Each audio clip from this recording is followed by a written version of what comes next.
만나게 돼서 반갑습니다.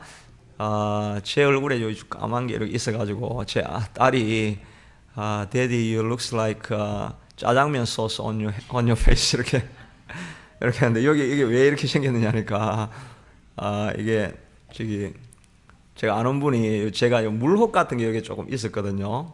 그거를 자기가 고치는 사람이라고 그래가지고 그 전자 찢어지는 게 있더라고요. 그걸 가지고 이렇게 똑 찢시고 나니까 여기 이렇게 까만 지금 이제 점이 생겼으면 절대 물을 묻히지 마라 그랬는데 새벽에 일어나가지고 정신없이 막 이렇게 세수하는 게 습관이 돼가 씻다 보니까 이거 지금 물을 하면 안 되는데 깜짝 놀래가지고 그래 지금 이게 다시 했는데 그 둘째 날도 또 이게 3일을 하지 말았는데 둘째 날도 일어나가 그냥 정신없이 씻다 보니까 이거 지금 이러면 안 되는데 지금 이렇게 됐습니다. 그래가지고 오늘은 샤워할 때 랩을 사가지고 랩이죠.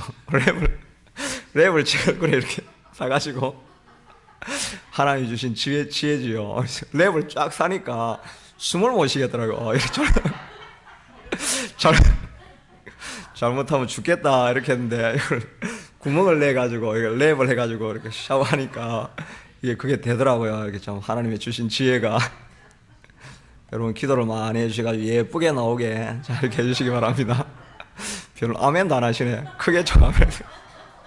예쁘게 잘 나오게 좀 여러분 기도 많이 해주시기 바랍니다. 할렐루야. 오늘 저는 본문의 말씀을 가지고 다말의 이기는 신앙이란 제목으로 은혜를 나누기를 원합니다. 우리 지난주에 37장은 이제 요셉의 꿈 이야기였거든요. 꿈을 꿨다고 볕단이 다 자기에게 절하고 해달별이 다 자기에게 절한다고 꿈을 자랑했다가 형의 분노를 사가지고 이제 애굽으로 가는 이제 상인들에게 팔려가는 이런 이야기가 37장에 끝이 났거든요. 그러면 38장에는 당연히 이제 요셉이 애굽에 가가지고 얼마나 고생하면서도 뭐 신앙을 지켰다든지 뭐 이런 이야기가 나와야 되는데 오늘 38장에 보면 이 다말 유다와 다말의 이렇게 이야기가 나옵니다. 안에 뭐 회개망측한 이야기들이 지금 많이 나오고 있죠. 그런데 이 37장 시작할 때 36장에는 에스의 계보를 통해 가지고 많은 족장이 있었던 우리 지나온 이야기 안 읽고 나온 이야기지만 나오고 그 다음에 37장에는 이게 야곱의 계보다라고 하면서 요셉 이야기를 이렇게 쭉 했었거든요. 그러다가 지금 이제 유다 이야기가 나오는데 진정한 야곱의 계보는 이 요셉이 아니라 유다라는 것을 알 수가 있습니다. 예수님이 12지파 중에 한 자손으로 이스라엘의 자손으로 왔으니까 12지파 중에 한 자손으로 왔는데 제가 사지선다형 문제를 드리겠습니다. 예수님은 요셉 지파에서 나왔습니까? 유다 지파에서 나왔습니까? 레위 지파에서 나왔습니까? 베냐민 지파에 나왔습니까? 유다 지파에서 나왔습니까? 잘 아시네요. 저는 요셉 지파에서 나온 줄 알았어요. 요셉이 워낙 이제 탁월하니까 이렇게 하는데 그렇지가 않고 요셉은 정말 흠없고 점없이 어려움을 아름답게 극복을 해가지고 총리가 되어가지고 자기 종족들을 다 이렇게 애굽으로 인도해가는 쓰임받는 그런 인물이었다고 이렇게 생각을 할 수가 있고, 반면에 유다는 오늘 여기 다말과 동침을 하고 또 이방 여인하고 결혼하고 하는 이런 여러 가지 신앙의 모습을 가지고 있지 않았는데, 그럼에도 불구하고 이 예수님의 계보 안에는 이 유다에서부터 그 계보가 진행이 되어진다 하는 것입니다. 그래서 이 유다와 다말 사이에 난 애가 베레스인데 38장 29절에 보면 그 손을 도로 들이며 그의 아우가 나오는지라 산파가 이르되 내가 어찌하여 터뜨리고 나오느냐 하였으므로, 이 다말이 지금 애 낳는 장면인데 그 이름을 베레스라 이렇게 해서 다말의 아들이 베레스입니다. 베레스와 세라인데 베레스가 있는데 그 베레스에 대해서 마태복음 1장 3절에 보면 이 아브라함과 다윗의 계보라라고 말하면서 유다는 다말에게서 베레스와 세레를 낳고, 베레스는 헤스론을 낳고, 헤스론은 람을 낳고, 오벳은 이새를 낳고, 이새는 다윗 왕을 낳았더라 이렇게 되어 있는 것을 보니까 유다와 다말로 말미암아서 베레스가 나와가지고 다윗의 계보가 되어졌고 결국은 메시아의 족보에 들어가는 사람이 유다가 되어졌다 하는 것입니다. 그러니까 우리 사람들이 생각하는 거하고 하나님이 우리를 보는 거하고는 많이 다르다는 것입니다. 우리는 요셉이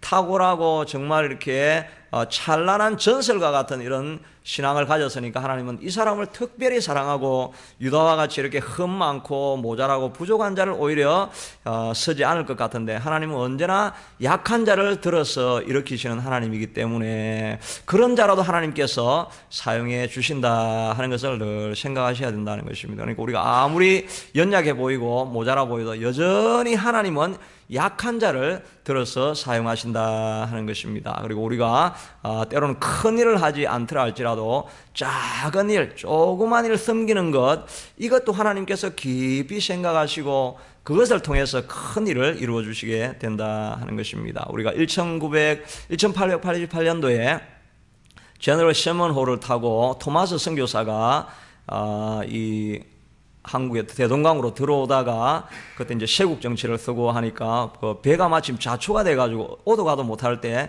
선원들이 다 내리니까 바로 거기서 잡아서 토마스 선교사로 처형을 하게 된단 말이에요. 선교하러 왔다가 아무것도 못하고 성경책 그냥 아무것도 못하고 죽는 그 순간에 자, 이 성경책을 그 박충건이라고 하는 이제 사람을 처형하는 그 사람에게 전해주는 이런 일밖에 하지 못하고 그 자리에서 죽었습니다. 그러니까 우리가 생각하기에는 야 정말 인생을 참 의미 없이 또는 뭐 이루어지는 일 아무 일 없이 그냥 죽었다, 실패한 인생이었다 이렇게 생각할 수가 있는데 제가 한번 그때 이야기를 했는데 그 교회 가면은 그 교회에 이 기록이 딱 되어져 있습니다. 그 죽었을 때 그 상황을 해가지고 그 교회가 하노버라고 하는 웨일즈에 있는 교회였는데 뒤에 불을 잠깐 끄시고 그 사진을 한번 보여주세요.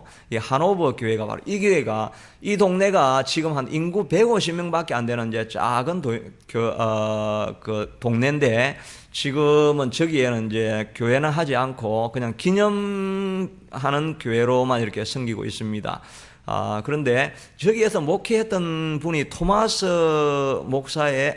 선교사의 아버지인 제너럴 로버트 토마스가 저기에 담임 목사를 하고 있어서 자기 아들을 파송했는데 죽게 되어진 것입니다. 그래서 이 사람이 죽고 난 이후에 그 기념하면서 팻말을 적어놨는데 거기에 다음에 클릭 보시면 다음 한번 클릭해 보세요. 클릭 보면 이게 팻말이 나오고 이 글자가 여러분 잘 안 보이죠. 여기 앞에는 뭐 In memory of Reverend Robert 저더슨 토마스 이렇게 가지고 이렇게 쭉 이야기가 이렇게 내려오는데 그 사람 이야기가 이제 age 27 그게 대충 보입니까? age 27 그 밑에 욥기 17장 11절 말씀이 적혀 있습니다. 한 번 더 클릭을 해보시면 한 번 더 클릭하면 그 말이 뭐냐니까 My days are past, my purpose are broken off, even the thoughts of my heart. 그렇게 했는데 내 날은 끝나버렸고 내 목적들은 다 깨어져 버렸다. 이게 다른 영어로는 My plans are totally shattered. 내 계획이 완전히 박살나버렸고 내 마음에 있는 모든 생각도 아무것도 없이 다 사라졌다라고 이렇게 비통하고 애통한 심정으로 욥이 한 선언이 바로 이 욥기 17장 17절인 것입니다. 나의 날이 지나갔고 내 계획, 내 마음의 소원은 다 끊어졌구나. 비통한 마음으로 저 교회에 저게 다 붙어 있다는 것입니다. 근데 그 영국 교회에서 볼 때는 모든 것이 끝났고 what a waste, 정말 소모품이었을 뿐이다 이런 생각을 했지만 그게 실제로 아무것도 안 이루어진 것입니까? 그걸 통해서 박충건이 예수를 믿게 되고 늘다리 교회를 세우게 되고 성경을 받았던 박영식이 그걸 다 찢어가지고 창호지로 사용하고 집에 다 붙여놨다가 성경을 읽고 예수 믿게 되고 그 죽을 때 같이 있던 최칠향이라고 하는 12살 소년이 나중에 예수를 믿어가지고 장로가 되어지고 그를 통해가지고 나중에 장대형 교회가 이루어지고 그걸 통해가지고 오늘날 우리의 수백만 명의 예수 믿는 사람의 밑거름이 토마스 선교사의 죽음으로 이루어졌다 하는 것입니다. 우리가 보기에는 작은 일이고 소소한 일인 것 같은데 하나님이 보시기에는 그 일이 굉장히 소중한 일이 있다 하는 것입니다. 여러분이 섬기다가 또 그리스도를 통해서 당하고 있는 어려움들 아무도 안 보는 것 같지만 하나님은 다 기억하고 계시는 줄로 믿으시기를 바랍니다. 짐 엘리엇도 마찬가지죠. 그 선교사로 훈련을 받아가 5명의 친구하고 찾아가고 에콰도르에 있는 아쿠아족을 이렇게 선교하러 갔다가 내리자마자 그냥 바로 창에 맞아서 권총으로 자기를 방어할 수 있는데 그냥 창에 맞아서 다 죽었습니다. 다 죽고 나니까 그 타임즈에 크게 표지가 제목이 Water Waste, 얼마나 소중한 인재를 낭비했는가, 그걸 이렇게 다 적은. 근데 그게 낭비였습니까? 자기 그 엘리엇의 와이프가 들어가가지고 그 부족에게 전도를 하고 자기 남편이 와서 죽었다라 이야기하고 그걸 통해 가지고 그 부족이 다 그리스도를 영접하게 되고 그 중에 몇 명이 목회자가 돼 가지고 전 미주 지역과 세계를 돌아다니면서 이 짐 엘리엇에 대한 이야기를 다 퍼뜨린 것입니다. 그러니까 자기가 살아 있었다고 한다면 우리 지금 짐 엘리엇 몰랐을 것입니다. 그런데 그때 정말 허무하게 죽었는데, 허무하게 죽은 것 같은 그 죽음 때문에 사실은 오히려 전 세계에 이를 퍼지게 하는 하나님의 역사가 있다 하는 것을 생각을 우리가 하면서, 사람들의 눈에는 헛되어 보이는 이런 것이라 할지라도 하나님의 눈에 정말 아름다운 삶을 살아가는 것이 소중하겠다 하는 생각을 해보게 되는 것입니다. 여러분 이 자리에 찾아오고 또 새벽을 지키고 토요 새벽에 오시고 교회를 위해서 봉사하고 이런 것들은 하나님이 다 기억에 주시고 있는 줄로 믿으시기 바랍니다. 작은 것이라고 하나님께서 결코 무시하지 않는다 하는 것입니다. 그러므로 오늘 이렇게 유다의 실패와 또 다말의 그 이기는 신앙, 이걸 통해서, 이 본문을 통해서 우리에게 가르쳐 주시는 바가 무엇인가 하는 것을 배워보려고 하는 것입니다. 첫째는 어떤 상황에도 믿음의 공동체는 떠나지 말라 하는 것입니다. 이제 유다는 이제 이 믿음의 공동체를 떠나게 되는데, 스크린에 나오는 것처럼 38장 1절에 보니까 그 후에 유다가 자기 형제들로부터 떠나 내려가서 아둘람 사람 히라와 가까이 하니라. 유다가 거기서 가나안 사람 수아라는 자의 딸을 보고 그를 데리고 동침하니 그가 임신하여 아들을 낳음에 유다가 그의 이름을 엘이라 하니라. 이렇게 했는데 이 엘이라는 말은 이 스페로 이 엘이 아니고 이 알입니다. 그러니까 한국말로는 구별이 안 되니까 이 엘하면 하나님이죠. 이 알은 이제 다른 의미가 되어지는데, 자기가 지금 유다 그 이스라엘 12 형제들하고 같이 있을 때 자기가 요셉을 팔고, 이런 자기가 장본인이 되어진 거니까 자기 마음 가운데 그런 죄책감도 있었을 것이고, 또 형 루벤이나 시몬, 레위나 이런 형제들이 다 사람을 죽이고 이런 공동체 안에 들어가 있으니까 여기는 내가 있을 곳이 못 되겠다, 내가 좀 더 나가가지고 더 좋은 길을 찾아야 되겠다, 이런 마음으로 이 신앙의 공동체를 그냥 자기가 떠나버린 것입니다. 그래서 아둘람 사람 히라라고 하는 이방 족속과 친구를 맺게 되고, 가나안 사람 수아라는 자의 딸을 보고 데려서 동침하고 아들을 낳고 가나안 여인과 결혼하게 되어진 것입니다. 이방의 땅으로 건너가게 되어진 것이죠. 그러면 그쪽에 가면 좀 마음의 평안을 얻고 좀 더 안식을 얻을 것 같은데, 하나님이 있으라고 하는 자리에 떠나고 나니까 그에게 고통이 끊이지 않게 된다는 것입니다. 그래서 다말을 며느리로 데려와 가지고 대를 이으려고 했는데, 엘은 분명한 내용은 기록이 되어지지 않지만 하나님이 진노하셔서 죽었습니다. 그 동생 오난을 이제 계대 결혼식에 따라서 자기 형이 죽으면 대를 잇기 위해서 동생이 들어가 가지고 대를 이어야 되는데, 정상적인 그런 부부관계를 거부함으로 말미암아서 대를 잇지 못하게 씨를 건네주지 않게 되는 것입니다. 그렇게 하니까 왕이 하나님이 노해 가지고 그냥 동생 오난까지 다 죽여버리게 되는 것입니다. 그러니까 유다가 이제 더 두려워해 가지고 이 마지막 막내 셀라까지 죽일 수 있으니까 그냥 다말 보고 너 친정집에 가가지고 거기서 수절하고 거기 오래 있으면 이 셀라가 크면은 너에게 시집 보내겠다, 장가 보내겠다, 이렇게 두려운 마음을 가지게 되어진 것입니다. 그런데 이 다말을 보내고 나서도 이제 셀라가 장성했는데도 결혼을 안 시켜주니까 나중에 다말이 어떤 계략을 통해 가지고 시아버지 이 유다와 함께 동침하는 사건이 일어나게 되어지고, 그래서 나온 아들이 베레스가 되어진 것이지요. 그러니까 베레스 같은 경우는 이 얼마나 불행한 인생입니까? 자기 아버지를 아버지라 불러야 되는지 할아버지라고 불러야 되는지 정말 자기 인생에 부모도 없고 너무 태어나면서부터 곤란한 인생으로 자라가게 되어진 것입니다. 아들을 그리고 자기 와이프 수아도 얼마 지나지 않아서 죽었다고 12절에 이렇게 나오게 되는 것입니다. 평안을 찾아서 떠나갔는데 하나님이 머물러라 하는 곳에 머무르지 않고 자기가 생각하기에 좋아 보이는 곳으로 떠나갔더니 거기에는 내가 기대하지 못했던 더 큰 불행이 기다리고 있게 되더라 하는 것입니다. 때로는 하나님께서 여러분의 부르시는 자리가 힘들고 어려운 자리 같은 때가 있습니다.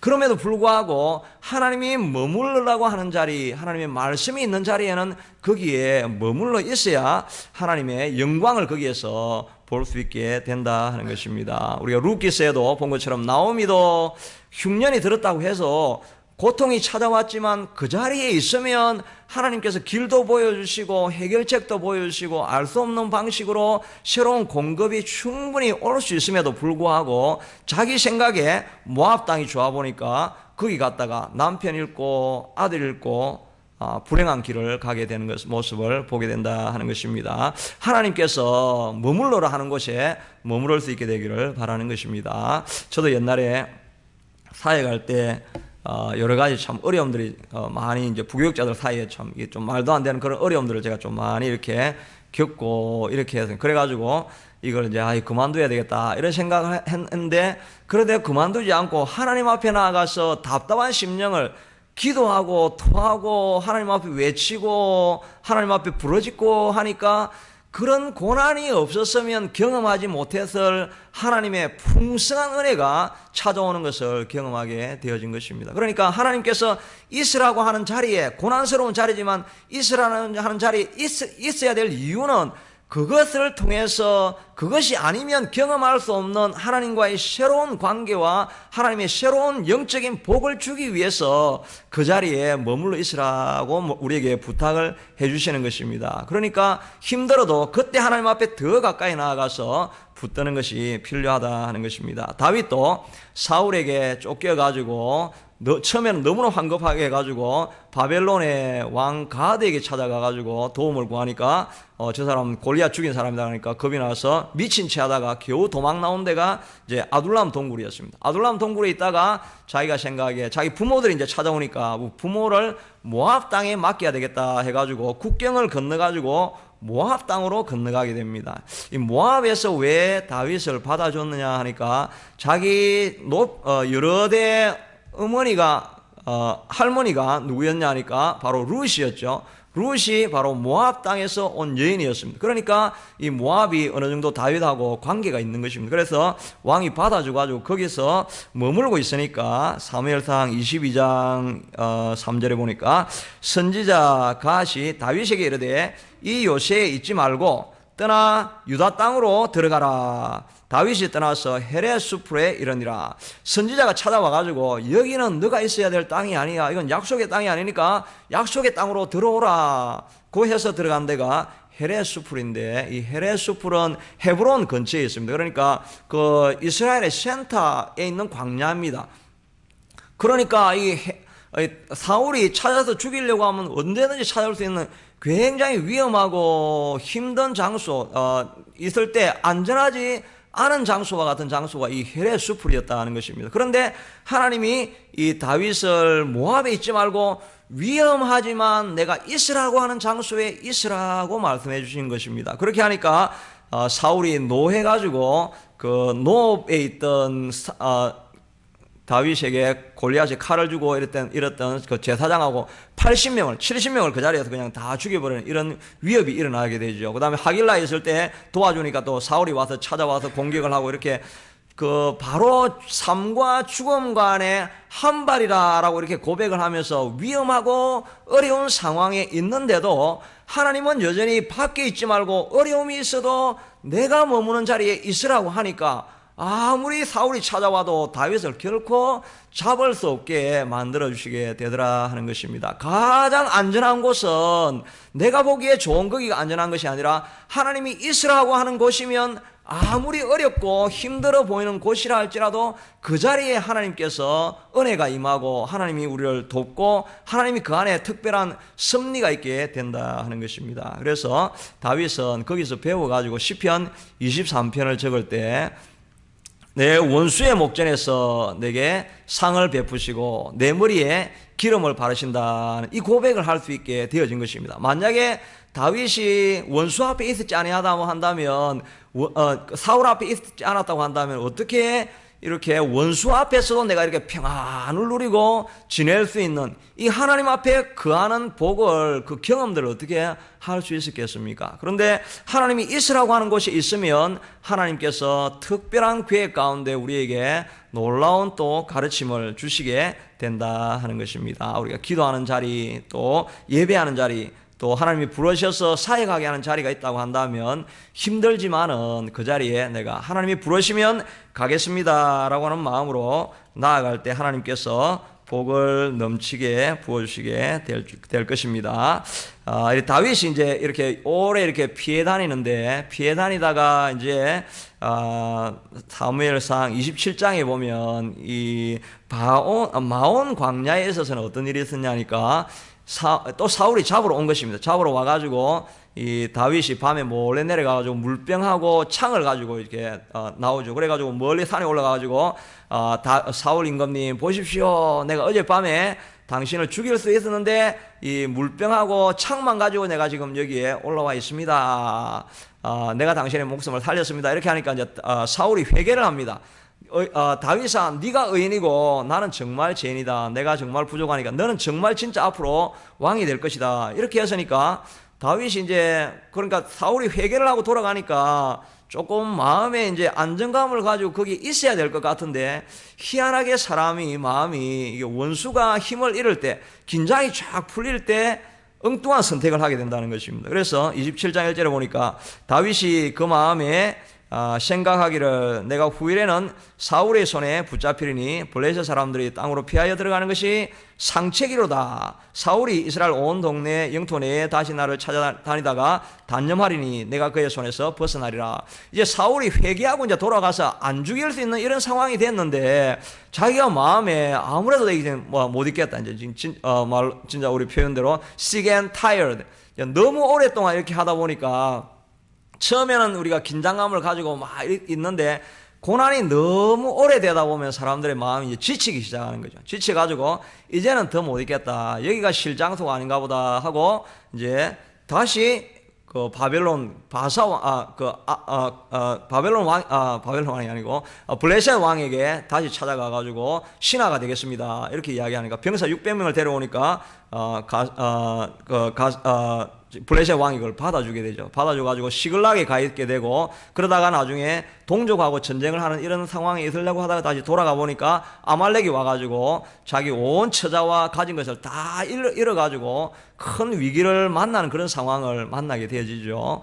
이 지치고 힘이 들 때 우리가 잘못하면 잘못된 판단을 할 수 있게 된다 하는 것입니다. 지칠 때 힘이 될 때 우리가 어디로 가야 되겠습니까? 지치고 힘이 들 때 우리가 더욱더 예수님에게 가까이 나아가야 된다 하는 것입니다. 왜냐하면 마태복음 11장 28절에 보니까 수고하고 무거운 짐진 자들아 다 내게로 오라 내가 너희를 쉬게 하리라고 하셨으니까 마음이 지치고 힘들 때 우리가 가야 될 곳은 예수님께 가야 된다 하는 것입니다. 우리가 마음이 지치고 힘들 때는 우리가 다 어디로 갑니까? 휴양지로 간다고 이렇게 가죠. 휴양지로 가는데 내 마음에 여전히 짐은 들고 가기 때문에 휴양지 가도 마음의 진정한 평안을 우리가 누릴 수 없게 된다는 것입니다. 그래서 예수님 나의 마음은 온유하고 겸손하니 나의 멍에를 메고 배우라. 그리하면 너희가 마음에 쉼을 얻으리라. 예수님의 멍에를 메고 있으라는 곳에 머물러 있을 때 거기에 진정한 쉼이 있게 된다 하는 것입니다. 마음이 지칠 때, 너무 오래돼서 너무 이제 더 이상 지쳤다고 할 때, 그때가 바로 예수님께 가면 쉼을 얻을 수 있을 때라 하는 것입니다. 최근에 책 제목을 한번 보니까 김한유 목사님이란 분이 적은 책인데, 그 책 제목에 보니까 쉼, 멈춤이 아니라 동행이다. 이 참 내 마음에 제가 늘 생각했던 그런 마음을 이렇게 참 적절하게 표현해 주고 있는 것입니다. 쉰다고 할 때 멈추어서 휴양지를 간다고, 그리스도인은 쉰다고 해서 멈추어 가지고 휴양지에 간다 해 가지고 내가 진정한 안식을 누리는 건 아니죠. 우리가 어떤 때는 휴양지 가서 더 힘이 들 때가 있습니다. 쉼이 진정으로 필요하다고 한다면 우리가 안식처 다른 곳을 찾아가야 될 것이 아니라 예수님과 동행하는 자리에 있을 때 우리가 진정한 안식과 쉼을 얻을 수 있게 될 것입니다. 최근에 이제 제가 여기 와가지고 6월 10일 날 취임하고 이렇게 해가지고 한 4, 5개월 이렇게 쭉 지냈는데, 아마 이렇게 지속적으로 새벽 예배, 토요 새벽 예배도 나오시고, 이렇게 주일 예배도 수요 예배 나오시고, 예배를 다 따라 나오시려고 하면 아마 상당히 힘이 드시겠다, 그런 생각을 저도 해보게 됩니다. 그리고 정말 이렇게 삶의 패턴이 아마 많이 바뀌어진 분들 참 많이 있을 것입니다. 저도 나름대로 아직도 부족하고 이렇게 한데 늘 이렇게 참 이게 시간 이렇게 바쁘고 분주할 때가 참 많이 있습니다. 생활 패턴이 완전히 바뀌어져. 식사하는 제가 패턴도 지금 바뀌어버려요. 지금 세끼 식사하다가 지금 저는 하루에 지금 뭐 2끼를 식사하는지 3끼를 식사하는지 저는 모르겠어요. 왜냐하면 저녁에는 제가 거의 잘 안 먹습니다. 새벽 예배 준비하려고 하면 이 저녁에 정신을 딱 집중해서 있어야 되기 때문에 뭘 먹고 앉아 있으면, 제가 지난번에 이야기한 것처럼 제가 절대 속에는 이제 옛날처럼 부담스러운 거 이런 거 없습니다. 그런데 식곤증은, 이건 정상적이더라도 식곤증은 찾아오는 거잖아요. 그래 먹으면 식곤증이 오니까 저녁에 이 집중이 안 되니까 그냥 이렇게 하다 보면 내가 이제 2끼를 먹는지 3끼를 먹는지도 모르게 그냥 하여튼 불편하면 안 먹고 이렇게 하면서 예배에 온 집중을 이렇게 다 하게 되는 겁니다. 하루도 뭐 이렇게 그냥 쉴 수 있는 시간은 별로 없고, 근데 정말 이제 이렇게 있는 힘을 이렇게 나름대로 이제 열심히 달리다 보니까 제 생활 패턴 가운데 이제 제가 죄에 빠질 기회가 없는 거예요. 뭐 언제나 말씀을 묵상하고 말씀을 생각해야 되고, 차 타고 갈 때는 항상 유튜브 통해 가지고 설교 틀어놓고 계속 그걸 듣고, 애들하고 이야기할 시간도 없이 그냥 계속 그냥 집중을 하는 거죠. 집중을 해가지고 아이디어가 떠오를 때까지 이렇게 기다리고 이렇게 하다 보니까 정말 바쁘게 지내는데 쉼이 전혀 없을 것 같은데 이 안에 진정한 쉼이 있는 것입니다. 이렇게 하고 나서 주일날 이제 예배 딱 마치고 나면은 그 얼마간은 정말 마음에 휴식이 찾아오는데, 정말 모든 것을 방전해버리고 날 때 찾아오는 이 평안하고 쉼은 그냥 늘 쉬니까 쉬면은 쉬는 게 피곤하죠. 근데 있는 전력을 다해서 다 달리고 나서 그 잠깐 그 쉬는 쉼 안에는 정말 내가 지금까지 누리지 못했던 그런 쉼이 찾아오게 되는 것입니다. 아마 열심히 지금 따라오고 계시는 분들은 아마 그런 걸 많이 아마 경험하실 것입니다. 교회에 막 어렵게 나오고 새벽에 나오고 이렇게 하면 건강이 망가질 것 같은데 오히려 몸이 잘 회복이 되는 것들을 아마 왜냐하면은 수고하고 무거운 짐진 자들아 다 내게로 오라, 내가 너희를 쉬게 하리라. 정말 쉬고 싶은 사람은 힘들고 어렵고 예배하는 자리에 나와서 기쁨으로 찬양하는 것입니다. 그리고 기도하는 것입니다. 그러면 하나님께서, 하나님이 쉼이기 때문에 하나님이 쉼 안에 들어왔는데 하나님이 우리를 진정한 쉼을 우리에게 보여주시는 것입니다. 예수님께서 평안을 너희에게 주노니 내가 주는 평안은 세상이 주는 평안과 같지 아니하는 평안이다. 너희가 기도와 간구로 너희 앞에 부르짖으면 I will give you the peace that transcends all understanding. 사람들의 모든 이해를 초월하는 듣도 보도 못한 평안을 우리에게 주신다고 약속해 주셨다 하는 것입니다. 어려운 길이지만은 하나님이 오라고 하는 곳에 가면 거기에 진정한 쉼이 있는 것입니다. 그럼 부흥을 위해서 전도하러 가라고 하면 전도 열심히 한번 해보시기 바랍니다. 거기에 쉼이 있습니다. 물질도 하나님 앞에 다 드리고 나면 새롭게 부으시는 하나님의 영광이 우리에게 있다는 것입니다. 그리스도로 살아가는 재미가 바로 이런 것입니다. 다 드리고 다 헌신했는데 다 잃어버린 것 같은데 새롭게 찾아오는, 어디선가 알 수 없어서 찾아오는 그 기쁨, 평안, 이걸 누리면서 하나님과 동행하는 것입니다. 그래서 이 땅을 살아가는 것이 우리에게 진정한 천국을 살아가는 삶이 되는 것입니다. 둘째는 사명을 감당하는 자를 하나님께서 보호해 주신다 하는 것입니다. 이 다말이 이제 유다하고 시아버지하고 관계를 맺어가지고 동침을 하니까 이 참 윤리적으로는 이게 엉망진창이죠. 근데 이 엉망진창이 이걸 보는 것이 아니라 하나님은 이 다말을 통해 가지고 메시아의 계보가 이어질 것이냐 말 것이냐, 이것이 하나님의 관점이고, 이 다말의 관점도 바로 나를 통해 가지고 이 메시아의 계보를 이어갈 것인가 말 것인가, 이것이 관점으로 봐야 되는 것이, 지금 윤리적인 문제를 지금 다루면 지금 엉망진창이 되는 거죠. 근데 이 다말은 나를 통해 가지고 메시아의 계보를 어떻게 하든지 얻어내야 된다라고 해가지고, 시아버지가 이 딥나 지역을 찾아온다니까 이 다말이 분명히 악하고 이런 여자가 아닙니다. 분명히 방정한 여자고, 지식도 있고 계획도 하고 설계도 해가지고 아주 민첩하게, 아주 정말 이게 생명을 걸고 지금 이 동침을 하게 된다는 것입니다. 그렇게 해가지고 그 38장 24절에 보면 14절에 보니까 이 과부의 의복을 다 벗어버리고, 그 다음에 이 창기의 모습을 가지는, 얼굴을 가리고 몸을 휩싸는 이런 창기의 옷을 입고 나아갔다, 이렇게 하는 것입니다. 시간이 좀 많이 지나가지고 지금 계속해야 되나 생각이, 하여튼 짧게, 지금 최대한 짧게 지금 해보려고 합니다. 그렇게 하니까 이 여자가 이 요조 숙녀였는데 갑자기 창기로 바뀐다는 건, 이건 대단한 모험입니다. 그렇게 해가지고 임신을 해서 뭐 잘 된 게 아니라, 임신을 하고 나니까 이 유다가 하는 말이, 석 달쯤 후에 어떤 사람이 유다에게 일러 말하되 내 며느리 다말이 행음하였다. 그 행음함으로 말미암아 임신하였느니라. 유다가 이르되 그를 끌어내어 불사르라. 화형에 처해가지고 죽여버리라, 이렇게 하는 것입니다. 그러니까 다말이 자기 계획을 짜고 이렇게 나아갔을 때는 잘못하면 불에 타서 죽을 수 있는 모험이라는 것입니다. 그러나 그에게는 이것이 사명이라고 생각되어졌기 때문에 이 모든 위험을 감수하면서 이 일을 실행을 하게 되는 것입니다. 그러니까 하나님께서 도와주셔가지고 마침 그 유다가 올 때 만약 그 화대라고 할 수 있는 그걸 가지고 양 한 마리를 지불했더라고 하면 아마 정말 아무런 흔적도 없이 잘못하면 행음한 여인으로 전락할 수 있었을 것입니다. 그런데 마침 그 양 한 마리를 안 가져왔으니까 그 화대를 돌려줄 그 비용에 대한 증표로 도장과 끈과 지팡이를 이렇게 하나님이 준비해 놓으신 것입니다.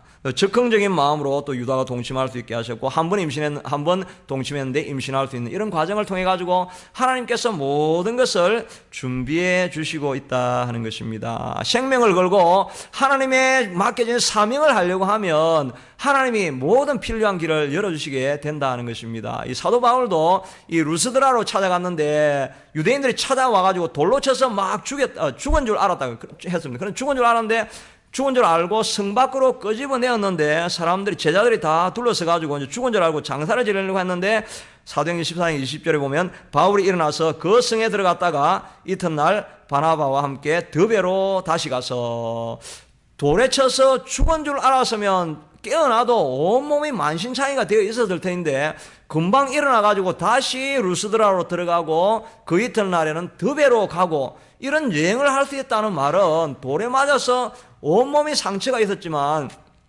하나님께서 금방 회복할 수 있는 힘을 더하여 주셨다라고 하는 것입니다. 우리가 사역을 감당하려고 하고 하나님의 일을 하려고 하면 정말 모질고 힘든 길이고 어려운 길이지만, 그런 길들을 다 믿음의 사람들이 능력도 없는데 건너갔던 것은 하나님이 일을 하면 공급해 주시는 하늘로부터 오는 그런 능력과 힘이 있다는 것입니다. 그 힘을 믿고 또 그 힘을 얻었기 때문에 사역을 감당할 수 있게 된다 하는 것입니다. 그래서 결론적으로 우리가 하나님께서 주시는 사명이 있다고 한다면 무엇이든지 믿음으로 나아가면, 하나님 우리가 걱정하지 않고 나아가면 물질도 공급하고 능력도 공급하고 힘도 공급하고 특별히 마음의 평안을 공급해서 모든 고통스러운 일 가운데서도 기쁘고 즐겁고 행복한 길을 하나님이 반드시 가게 저와 여러분을 도와주시게 될 것입니다. 이 시간 우리 같이 한번 기도할까요? 반주해 주시고 우리 기도할 때 하나님 보시기에는 작은 일이라 할지라도 정말 헛되게 토마스 선교사가 죽고 그렇게 되어지는 것 같지만 하나님 다 지켜보고 계십니다. 우리 하는 일을 하나님께서 기억하시고 있습니다. 어떤 어려움이 있어도 믿음의 공동체는 떠나면 안 됩니다. 하나님 있으라고 하는 자리에 힘들어도 머물면 하나님께서 모든 것을 공급해 주십니다. 우리에게 맡겨진 교회를 하는 사명, 하라고 하신 일 우리가 감당하면 하나님께서 이길 힘도 주실 것입니다. 이 능력을 우리 달라고 같이 기도하겠습니다. 고마우신 아버지,